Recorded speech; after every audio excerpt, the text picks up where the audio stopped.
Join me as we learn Chumash together for the fifth Torah reading, Thursday, Parshas Vaeira, chapter 8, verse 7. Yesterday we learned about the first two plagues, the first one being the plague of blood, and before that the actual act of showing Pharaoh how God's greatness of making the staff into a serpent, then the plague of blood and the plague of frogs.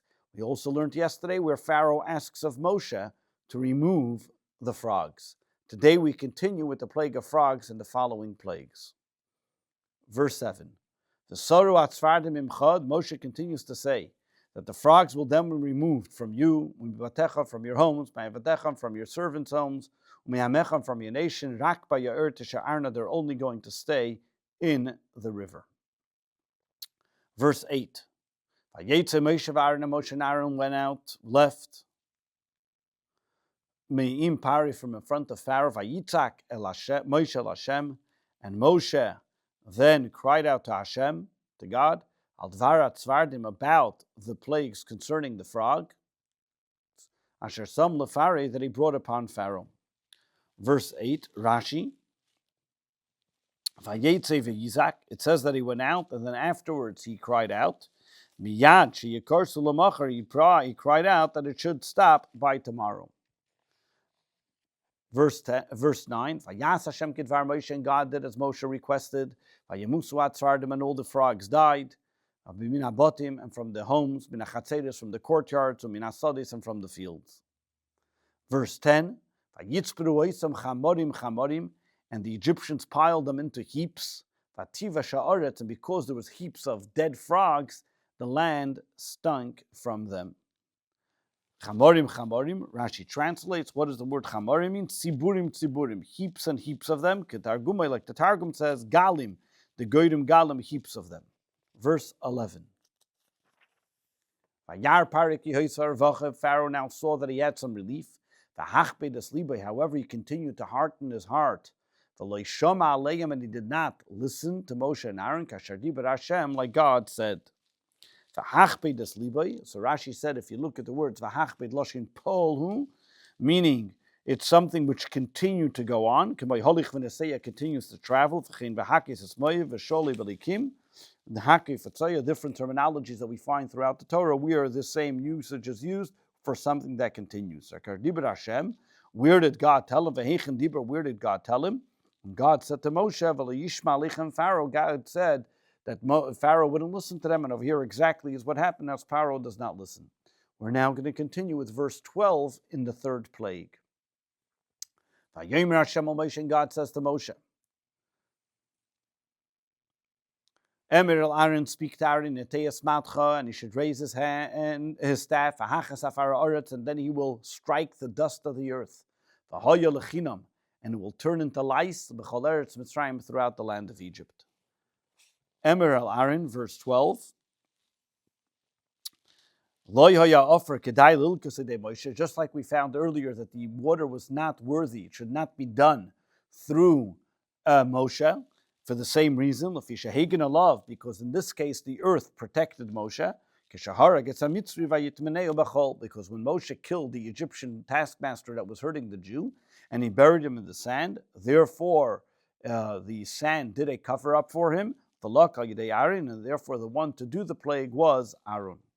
Verse 13, and they did so, and Aaron stretched out his hand with his staff, and he struck the earth of the land, and there was lice, with man and in animals, all the dust of the earth, turned into lice in all of Egypt.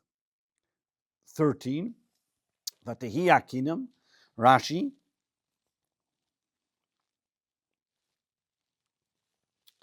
why over here does he use this terminology, kinam, harechisha? Because over here it's talking about the fact that it went all over, and therefore he uses the singular term.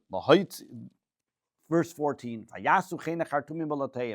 and the magicians tried to do the same with their cantations, to bring out lice from the earth, and they were not able to.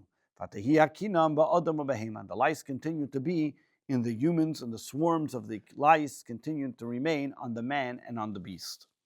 Rashi, v'lo yachaylu elahitzias akinim, meaning livroisam, they were not able to create it. Mimakemacha, from something else, they had no ability to be able to do it, just like they tried copying and imitating what Moshe and Aaron did, and they were not able to. V'lo yachaylu, they were not able to. Why weren't they able to? Because we know that demons or black magic is not able to control on any creation which is smaller than a barley. And we know that the lice is smaller than a barley, and therefore they were not able to have any control or master the ability to create it. Because of that, verse 15, and the magician said to Pharaoh, this is the finger, it's the act of God. Still in all, the Pharaoh's heart was hardened, and he did not listen to them as God has said. It's a terminology, meaning it's a metaphor.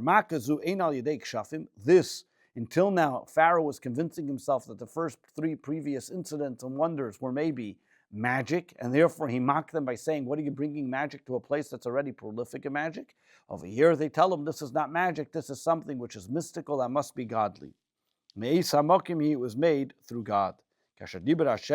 Where did God say this? As God said, that Pharaoh would not listen to them. We now continue to the fourth plague. Verse 16. And God says to Moshe, Hashkem, this is now 3 plagues into it. We're now up to the 4th plague, so we're now, the date of this would be, the first one started on the 8th of Tammuz. We're now on the 15th of Elul. And God says to Moshe, Hashkem, rise early in the morning, and stand before Pharaoh. He goes out to the water, and you'll tell him, so said God, send my nation, send my people that they should serve me. Verse 17, for if you do not send forth as ami my people, then I will incite with you, I will send to you, and in your servants, by your nation, and in your homes, a horde of wild animals, and they will then fill the homes of Egypt, these wild animals, the Gama Adama, and the earth that it comes upon, that they are upon. Rashi, Mashliach B'cha. What does it mean, Mashliach B'cha? This mission doesn't mean I'm going to send you on a mission, but Megar B'cha, I will incite that they will come there. V'chein Shem Behemus HaShalach Bam, where a person talks about inciting that the animals will come upon them. Lashon Shisui. As you look in the Old French, it's a very similar word to English, institir, which means inciting. Esa Orev, what does it mean, Orev? The word Orev means a mixed breed of a horde of animals. All different kinds of wild animals, snakes and serpents, and scorpions mixed together. And they are going to come and be damaging Bahem and the people. There's a reason why he picks these plagues, why these specific plagues. And the Medrash explains why specifically every single plague. This is different tactics of the kings, of warriors, of how they come upon them, meaning the same thing as any kingdom which comes to take siege on Al-Ir, on a city to conquer it. Betchila, first thing that it does when the siege is, it ruins its water source. Then it scares them by making sounds and alarms and bombs, to scare them, to confuse them. That was Hatzvardim, that was the frogs. They make noises and they just scare and they're annoying. And then Kedis of a Medrash, like it says in the Medrash Rabbi Tanchuma, of how God's plan of each one of these plagues came into the strategy that God had. Verse 18, and on that day you will see the difference. It's Eretz Goshen, unlike the first 3 plagues. But you will see that I will set apart Goshen, Asher Ami that my nation dwells upon it, Lebilti Ayosham Arif, that there will not be any mixed animals there, Lemanteda, so you will know, Ki Ani Hashem Bekarev Haaretz, that I am God in the midst of the land. Vihiflesi, what does the word hiflesi mean?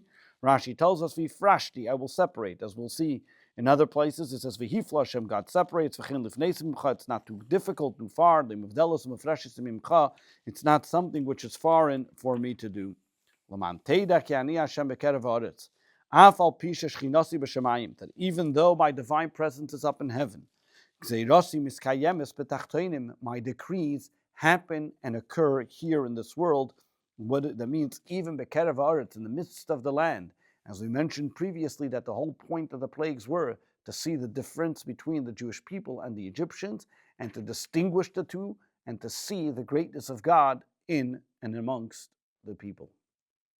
This concludes the fifth Torah reading for Parshas Vaeira.